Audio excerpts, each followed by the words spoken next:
Welcome to Oils of the Bible Advent Day 8. We are going to be discussing cedarwood and also just a little bit of chemistry tonight. So, cedarwood essential oil has a warm, woodsy, balancing aroma that can be added to your favorite skincare products and applied topically. Now, cedarwood may be one of the very first essential oils that was actually distilled, and it is on record more than 5,000 years ago. This is the second highest in sesquiterpenes at 98%. And it is a powerful scent that creates a relaxing, calming, and comforting atmosphere when diffused. Cedarwood is an important ingredient in Young Living's brain power, grounding, highest potential essential oil blends, and in their Cell Light Magic massage oil.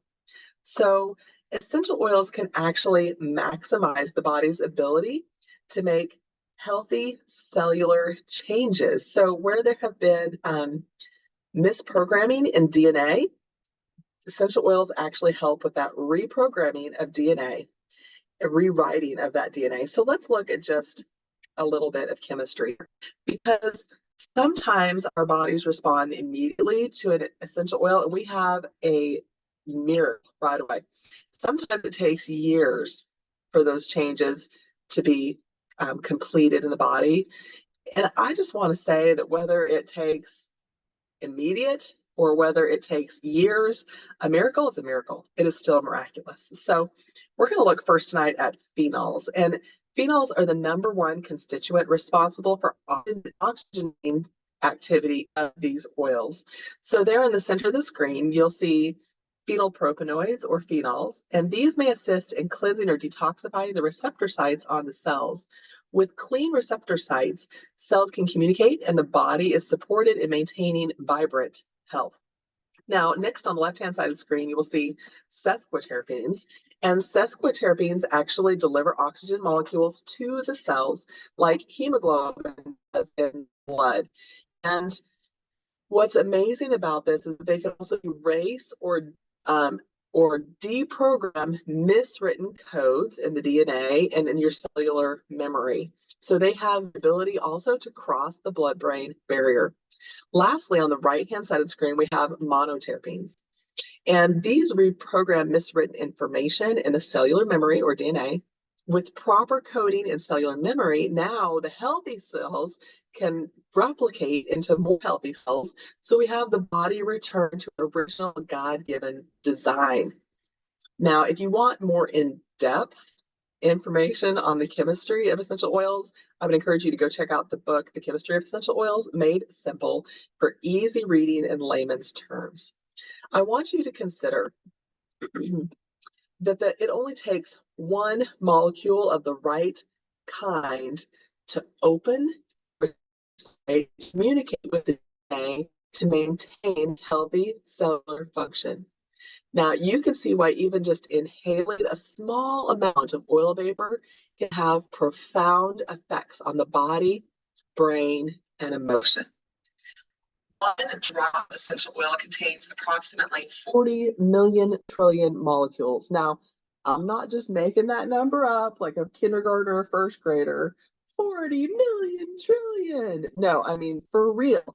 It is a 4 with 19 zeros after it. And we have 100 trillion cells in our body. What that means is when you put one drop of that essential oil on the bottoms of your feet, in 20 minutes, every molecule in your entire body is covered with 40,000 health-building molecules. That's mind-blowing to me. Now, caution, sometimes too many oil molecules overload the receptor sites and they freeze up, don't respond at all. So sometimes a smaller amount is just right. That is why we say when using essential oils, sometimes less is better. Sometimes more is better too. And knowing the difference between those two things is the art of aromatherapy. This versatile wood is mentioned 21 times in the Bible. The wood was used to build Solomon's beautiful temple, and it was known for its durability. The ancient Egyptians used cedarwood to embalm, for perfumery, and cosmetics. The ancient Greeks also used cedar wood on bodies as they believed it helped to make you immortal.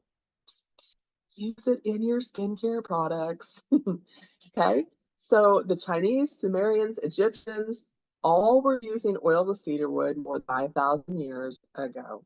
Cedar wood is high in sesquiterpenes, like what we just talked about, and these oxygenate the brain and support clearer thinking and creativity, mental focus.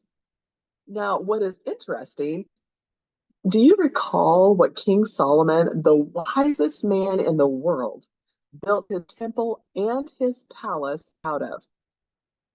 Yeah, the cedars of Lebanon.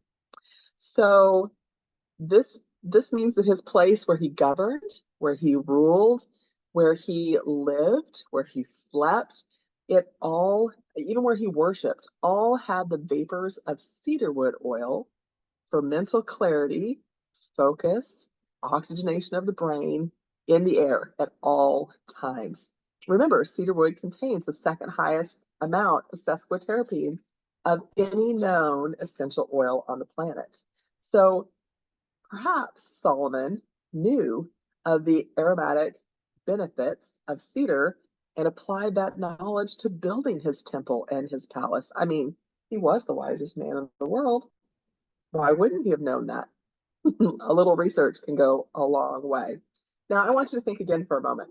Why do people have cedar chests? Well, it's yes, to repel moths or insects. And we know additionally that that oil in that cedar chest, in that wood, it stays in the furniture indefinitely for the life of the wood. In Leviticus 14:15 through 18, there's a cleansing ritual for leprosy where cedarwood and hyssop oils are used and applied to the tip of the right ear, the right thumb, and the right toe. In reflexology and emotional release, that portion of the ear is where one releases and resolves issues regarding the parents. The thumb and big toe are the trigger points for clearing fears of the unknown and mental blocks against learning, while the big toe is for clearing addictions and compulsive behavior. The scent of cedarwood can help clear buried emotions, including feelings of pride or conceit.